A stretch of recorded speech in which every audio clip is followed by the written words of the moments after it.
વચન નો એ તો સુરો હોય બગડેલો હોય ચટકો લાગે, કારણ કે એનાની અંદર સુરા પણ હતું અને ચટકો લાગ્યો કે હવે તાણ ભાભી જો સુધી આ ન લાવું ત્યાં સુધી પાછો પગલું અંધારમાં ન આવું. જો અને જૈન સાસદિયાના ઘેર અલગ ધણીનો પાઠ અને ત્યો કણ જૈન ગમણમાં હંતાણો, ઘોડાની જે ઘોડવાલતીની ગમણમાં હંતાણો. ઘોડું હવાટા નાખે, ઘોડું છે ને ચેતન છે, એમાં અમે પવન ચાલી ગયો છે ને એ મન વેગી પવન વેગી આમ હોય છે ને એમાં ઘોડું છે એવું મન, અને એવામાં હંતાઈને બેઠું. શેમાં હંતાણો તો ઘોડાને જો ચાર નાખવાનું હોય ને એમાં જઈને આર્યો હંતાણો તો પરાળમાં. એમાં અમાય આર્યું પરાળમાં હંતા. તમે જેટલું ખો એટલું અમે ગમણમાં નહીં જાતું હોય થઈને ખો છો એટલું બધું ગમણમાં જાય છે ને બેઠું બેઠું ખાય જાય છે. ઘડી કે મારે ગુલફીઓ ખાવી, ઘડી કે મારે પકોડીઓ ખાવી નહીં કહેતું આવ્યું મહારાજ. ઘડી કોઈના રોટલામાં જાય, કોઈને શીરામાં જાય, કોઈને લાડવામાં જાય, ઘડી ઘડી ખાવાનું નહીં માગતું. એમાં મોય હંતાઈ રહ્યું છે આ ગમણમાં. એ મન હંતાઈ રહ્યું જેસલ એ હંતાણો હો. અવાજ આવ્યો ઘોડીને હડવાનો અને ત્યાં કોઈને કીધું જો પાટનો આ અવાજ આવે છે એમાં શું. જઈને જોયું તો ઘોડી છૂટી ગયેલી. ખીલો કાઢી નાખ્યો તો જઈને પેલા ભાઈએ ધબૂરી દીધો અને ધબૂર્યો પણ પેલો ઉકારો કર્યો, કારણ કે બંટીના પરાળમાં હંતાઈ ગયો. એ માયાના આવરણમાં મન હંતાઈ ગયું છે, એ પરાળ જ છે આખું, અને એમાં હંતાઈ ગયું. ખીલો માર્યો ને બોલ્યો નહીં. ઘણી વાર થયો 4 વાગ્યાનો સમય થયો અને કોળ આપણે નિયમ હમણાં સુધી કદાચ ગામડામાં હતા, તાજવામાં બધી પ્રસાદો તોલી તોલીને આલતા કે ભાઈ આવામાં અમુક ભારે છે ના લ્યાવો, અમુક આવામાં ભારે છે ના લ્યાવો, તોલી તોલીને આલતા. જે વધાઈ કહેતા કે આ વધારાનો કોક છે ભાઈ આપણા ગામમાં કોકનો વાહમાં રહી ના જાતું ઓર રાખજો. એમાં કોળી વર્તણે ને એમાં રહી ગયો પ્રસાદ અને કીધું કે જોવો લ્યા કોકના ભાગનો વધ્યો છે. જોયું તો પેલો છીલો કાઢવા માટે જેસલ મથી રહ્યો હતો ને કે હજી જોવો કોક ખીલો કાઢે છે, અને જોયું તો જેસલ બારવટીયો. તમામ સંતોએ ત્યાં જઈને ઉભા રહ્યા કીધું કે એ ભાઈ કોણ છે તું, ગમણમાં કેમ હંતાણો છે? કે મારું નામ લેવા જેવું નથી.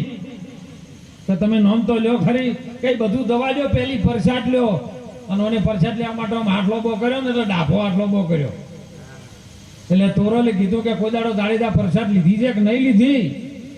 કે ના, આ દૂધી જેને આલી એને પ્રસાદ મેં જ આલી છે, કોઈને લીધી નહીં. આ પહેલો વેરો મારો લેવાનો વારો આવ્યો છે કે તા ડાફા હાથે કોઈ દાડો પ્રસાદ ન લેવાય. આપણી ભારત ભૂમિના સંસ્કાર છે. જમણો હાથ આગળ કરો, જમણા હાથમાં કોણું પડ્યું હતું અને તોરલને ખબર પડી કે મારો નાથ હાથ લાજ ના રાખે ને તો એના નામને કાળું કલંક લાગે. સાહેબ તોરલ એમ કરીને નીચે હાથ મૂક્યો ને એટલે હથેળી અંધાઈજી. એમ ગુરુ મહારાજ આપણા જે 5 વચનોના જે 5 આવરણો છે ને, દારૂ, જુગાર, મોસ, ચોરી, જારી, કામ, ક્રોધ, લોભ, અસ્ત, રસ, રૂપ, ગંધ, આવા બધા 10 દોષો છે ને એના ઉપર ખૂંટો મારે મારા અંધાઈ નાખે. પણ આપણે અધવાઈ હતો અને અંધાઈ ગયા પછી જાડેજાને ખબર પડી કે મારું બધું જેવું તેવું નહીં. આજે જાડેજો ત્યો જાડેજો નતો રહ્યો સાહેબ. એ તો મતદરીએ તો તોફાન પછી ચડ્યું અને ચડ્યા પછી કીધું કે હવે મા મને ઉગારો. ઘણા કલાકારો ગોય જીવો, તને તોરલ કહો કે કાઠી રાણી, તમે મહાધર્મ જિલ્લો જાડેજાની રોણી. જેને ઉપદેશ આલ્યો હોય, જેને માં કીધી હોય એની રોણી થાય ખરી. પણ એવો ગોટાળો વાળ્યો છે ને શબ્દોમાં. ભારત ભૂમિના સંતોની સંતવાણી એવા ગપાટે લઈ ગયા છે ને સાહેબ, એવા કલાકારોને હું કહું છું કે તમે આવું ન આપો. અને એટલે મહાપુરુષો સંતો આપણને જગાડી રહ્યા છે. જે સલ આપણી અંદર ભરાઈ રહ્યું છે એ સલને બહાર કાઢવા માટે ગુરુ મહારાજ આવા સંતો મહેનત કરે છે, વારંવાર ટકોર કરે છે. 5 વસ્તુની પ્રતિજ્ઞા આપી અને તમને મનુષ્ય બનાવે. મનુષ્ય કેવલ રૂપ મળવાથી મનુષ્ય નથી બનાતું. મનુષ્ય બનવા માટે આ સંતોની ફેક્ટરીમાં મનુષ્ય બનાય છે, બીજે ન બનાય. કોઈ બીજી ફેક્ટરી નથી. તમે કદાચ બીજી વસ્તુની કોઈ ફેક્ટરીઓ હોય, પણ જો મનુષ્ય બનવું હોય તો ગુરુ મહારાજના વચનના અધીન થવું પડે. એટલે સંતોએ કીધું કે લેને કો હરિ નામ હૈ ઓર દેને કો અનુદાન, તરવું હોય તો આધીન થઈને ડૂબવું હોય તો કરે ભી અભિમાન જેને જેને કર્યો, રાવણે કર્યો, દુર્યોધને કર્યો, કંસે કર્યો, એ જેને જેને અભિમાન કર્યો ને એ ડૂબી ગયા. અને જેને જેને આધીન થઈને ગુરુ મહારાજના વચનને, ભારતના સંતોના વચનને જેને સેવ્યો ને એ જીવનમાં તરી ગયા, ભલે ઝૂંપડામાં રહેતા હોય. મને ઘણા કહે છે કે બાપુ રૂપિયાવાળા ઘણા સુખી છે. મેં કીધું તમે રૂપિયાવાળાને પૂછો કે કેટલા રૂપિયા હોય તો સુખી. કરોડપતિ હોય કે મારે અજબોપતિ થવું છે એને સુખ નહીં. અજબોપતિ હોય કે મારે ખરબોપતિ થવું છે એને સુખ નથી. એક બંગલો હોય કે મારે 4 બંગલા હોય સુખ નથી. સુખ કયું ના જાય સત્સંગનું રે, એ સુખ ઇન્દ્રના લોકથી અતિ ઘણું રે. અરે તો વૈકુંઠથી વધતું જાય રામ, સુખ કયું ન જાય સત્સંગનું રે. મીરાબાઈને સત્સંગ રૂપી સુખ જોતું હતું એટલે મેવાડની મહારાણીથી જેને ધન દોલત, રૂપિયા, પૈસા, હીરા, મોણે, હાથી, ઘોડા, ખજાનાનો કોઈ પાર નતો, પણ એને અંતરમાં સુખ નતું સાહેબ. એક પલમાં જ્યારે મીરા કૃષ્ણની મૂર્તિ લઈને રમવા માટે નીકળેલી, સાધુ સંતોનો ત્યાંથી સંગ નીકળેલો. આવા ભેગધારી સંતો સંગમાં જતા હતા દ્વારકા. અને કોઈને પૂછ્યું, મીરા કે સાધુ સંતો કયો દો છો કે અમે તો સંગતમાં જતો. અને એક સંતની દ્રષ્ટિ પડી સાહેબ, આવું છે સંગમાં કે ના મારે તો આ કૃષ્ણ છે ને. તાર સંતે કીધું કે હે મીરા તારો કૃષ્ણ છે ને આવડી મૂર્તિ હમા એવડો. હમણાં વાણી નહોતું આવ્યું, પથ્થર ટંકણ દઈને પથ્થર કર્યા અને ધર્યો છાતી પર પાવ. એ દેવમાં જો હાચન હોય તો ગઢને વાલે કો પહેલો, પણ એ તો પથ્થર હતો ને વધારાનો કચરો બાય કાઢીને બસ મૂર્તિ ઘડીએ. મૂર્તિ મોય હતી, પથ્થરમાં જ હતી મૂર્તિ, એમ નેમ હતી, પણ વધારાનો ઉપરનો કચરો હતો ને શિલ્પી કલાકારે ગાઢી નાખ્યો. અને પછી મૂર્તિ, અને એમાં 5 જણા ગામના બની આખું ગામ સમસ્ત થઈ અને એની પ્રાણ પ્રતિષ્ઠા કરીને એને એક વચનરૂપી બેહાર્યો. પછી કે હવે પગ મેલ ખબર પડે. મૂર્તિ બેહાર્યા પછી તમારે પગ મેલો પછી ખબર પડે કે મૂર્તિમાં છે કે નહીં. એમ ઘણા મને કે બાપુ મૂર્તિમાં હોય કે ના હોય. કીધું ભગવાન કૃષ્ણજી ગીતામાં કહે છે કરજો ને અણુ અણુમાં હું છું, તો બોલો મૂર્તિમાં હોય કે ના હોય. એટલે કોઈ પણ આવે ને હિન્દુ ધર્મના બાળકો હોય ને તો પેલા મંદિરે જવાની કોશિશ કરજો. મંદિરે જઈને વંદન કરજો, મા બાપને વંદન કરજો, સાધુ સંતોને વંદન કરજો. અને તમારા વડીલો થતા ને એની સલાહ લઈ અને કંઈક જીવનમાં સારું કામ કરશો તો એ ધર્મ ટકશે ને કંઈ ટકવાનો નહીં. ખાલી મોબાઈલમાં સ્ટેટસ મેળવાથી ધર્મ નહીં ટકે. અને એટલે મહાપુરુષોએ કીધું, સંતોએ કીધું હો. અને મીરાબાઈએ કીધું કે તારો કૃષ્ણ આવો નથી મૂર્તિમાં હમાયો. તો કે ત્યાં કૃષ્ણ કેવો છે કે કૃષ્ણ તો વિરાટ સ્વરૂપ છે. કાશીનગરમાં રોહિદાસ મહારાજ રહે, તત્વજ્ઞાની સંત રોહિદાસ મહારાજ. જો નાતી જાતી નથી હોય આમાં, અથવા તો ગુરુ કરાવે કે જી નાચના છે, તારે હગું કરવાનું છે કે ગુરુ કરાવવાના છે. મીરાબાઈને કીધું કે રોહિદાસના ચરણે જતી રહે. આ વાત બીજા ઘણા હતા પણ રોહિદાસના ચરણે કેમ મેલી? કારણ કે એની અંદર જે પ્રેમ ભાવ હતો ને એ બીજામાં હતો. અને મીરાએ તરત ડગલું ભર્યું, કાશીનગરના ક્ષેત્રમાં જઈ અને તે ઉતારો લીધો છે. અને સવારે દાડો ઉગ્યો અને જ્યારે કાશી ગંગા નદીમાં જ્યારે વેલમાં બેસી જાય, કારણ કે મેવાડની મહારાણી અને ઓઝલ પડદામાં રહેવા વાળી પાલખીમાં બેહારીને એના માણસો ઉપાડીને ગંગા કિનારે બેસાડી છે. તેઓ સ્નાન કર્યું છે અને સ્નાન કરીને જો ટોળું ઊભું છે બહાર નીકળવા જઈને એમાં રોહિદાસ જો ચોપડું ઉપાડીને નીકળ્યા. કોઈને પૂછ્યું કે આટલી બધી ગંગા કિનારે ભીડ કેમ થઈ છે? કે મેવાડની મહારાણી સ્નાન કરેલી છે. કે કેમ? તરત જ રોહિદાસ હસ્યા અને કટાશ થોડોક શબ્દ કીધો સાહેબ કે કાશીમાં ના કર્યા કરથી એક વખત પાકીમાં ના એટલે બેડો પાર થઈ જાય. એટલે ભીડાના કોને આરે શબ્દ છડાણો કે મારું બધું આ ગંગામાં કાશીમાં નાહું છું હું, તો પાકું શું છે એમાં નાહવાનું? આમ કોક મહાપુરુષ કહી ગયા. આખી રાજ્યને ઊંઘ ના આવ્યો. જો વચન જો કદાચ હૃદયમાં લાગી જાય ને તો ઊંઘ ના આવે. કે પછી ગમે એટલું 2 કલાક સત્સંગ કરો તો થોડા મહારાજ કોઈ છે ચટકો લાગે તો જ મેળ આવે. મીરાબેન ચટકો લાગ્યો નાખી રાજ ઊંઘ ના આવીને હવારે જોશીને પંડિતોને ભેળા કર્યા કે તમે બધા ભેળા છો, આ કાશું શું ને પાકું શું એ મને કહો. એક કોઈ નીકળ્યા હતા ને એમને કીધું કાચીમાં નાયા કરતી પાકીમાં ના, તો કોઈ કલ્યાણ થાય. એટલે આ પાકું છું ને કાશું છું મને સમજાવો. એટલે સંતોએ કીધું કે શબ્દ ક્યાંથી પડ્યો? કે કાશીનગરના ક્ષેત્રેથી. તો કે જેના મુખેથી આ શબ્દ પડ્યો છે આ જવાબે એના ભેળો જ હોય, બીજું અમાર પાસે હોય. તો કે કોણ હોય? તો એક અનુભવી સંતોએ કહી દીધું કે રોહિદાસ સિવાય બીજો કોઈ વાત કરે અને તરત કે રોહિદાસ કયો મળશે? કે તમાર વાસમાં મળશે. તમાર વાસમાં મેવાડની મહારાણી પહોંચી જાય સાહેબ. જો જેને વરવું હોય ને એ પહોંચી જાય. તમારા વાસમાં જઈને ગુરુ મહારાજ આવતા હતા, ચોબરું પાડીને જઈને પગે દંડવત પ્રણામ કરી અને રોહિદાસને પ્રણામ કર્યા. બાપુ મને પ્રમોદ કરો, બોધ આલો, મને નામ આલો. ગુરુ મહારાજે કીધું બેટા છે કોણ? કે હું મીરા છું. પેલી મેવાડની મહારાણી કે હા. કે પણ પાછળ મેવાડ આવે તો મારું ચોબરું થઈ ગયા. હું તો રાજરોણી છે અને હું તો સામાન્ય ઝૂંપડીમાં રહેવા વાળો.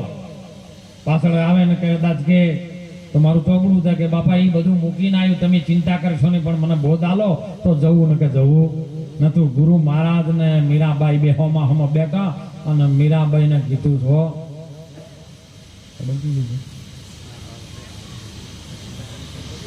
બેન ચર્ચા ચાલી સત્સંગ વિશે.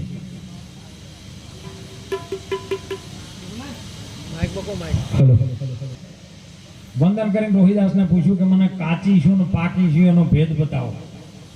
જો કોઈ પણ સંત બ્રહ્મજ્ઞાની તત્વજ્ઞાની હોય ને એની જોડે જઈને તમે બેસો ને કે ભગવાન કેવી રીતનો છે, તો ગુરુ મહારાજ આવા સંતો કલ્યાણ કરવા માટે જ બેઠા છે. એમને કોઈ બીજો સ્વાર્થ નથી મારા.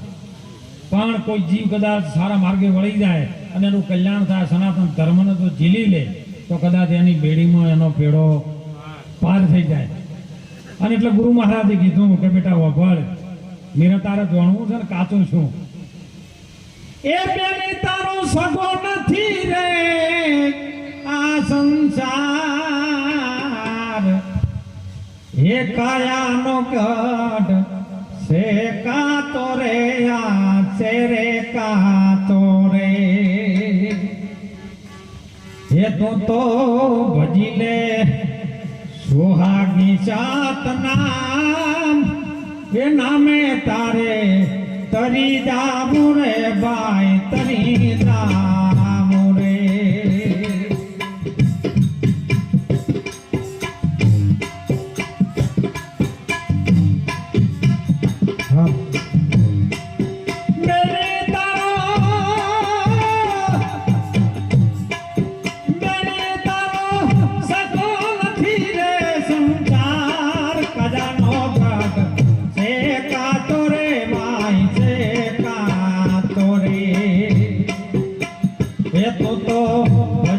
સુહાગ સાત નામ નામે તારે કરી જાવું રે યા કરી જાવું રે.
બેસણા ગુરુ આલે રે ગુરુ આલે રે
મીરાબાઈ ને એક શબ્દની શાન જડી ગઈ ને એમાં તો હમે જવાબ આપવા માંડ્યા કે હે મીરા આ બેની તારો સગો કોઈ સંસાર નથી અને કાયાનો ગઢ છે કાસો છે કાચું શું છે આ કાયાનો ગઢ ઈ ગમે ટાઈમે પડી જાય કાચો છે આપણે જેને પાકો મોની ભાડામાં રહો છો મહારાજ પણ કયા ટાઈમે પડી જાય ને બસ આટલું ધ્યાન રાખવાનું છે પડતા પડતા કોઈક જીવનમાં સારા કામ કરી લો ન ધન રહે ન જોબન રહે ન રહે કોઈ ગામ કે ઠામ તુલસી કહે બસ જગમાં કોઈ જસ રહે કરી લે કઈ આવા હારા કોમ આવો સમય મળ્યો હોય ને આવો ભગવાનનો મેળો હોય માતાજીનો મેળો હોય અને આખી ગોમ એકતામાં આવ્યું હોય તો કઈ સારું કરી લેજો એમ નકર ભજન થતા તો માચીસમાં હળગીઓ તો એક જ પ્રકારની હોય છે પણ અમુક જણા દીપ પ્રગટાવે છે ને અમુક હાલા હળગાવે છે કોમ એકનો એક હળી એકની એક જ છે પદાર્થ એકનો એક છે પણ કોઈ હળગાવાનું કામ કરે અને કોઈ દીપ પ્રાગટ્ય કરીને કોઈને અજવાળું કરવાનું કામ કરે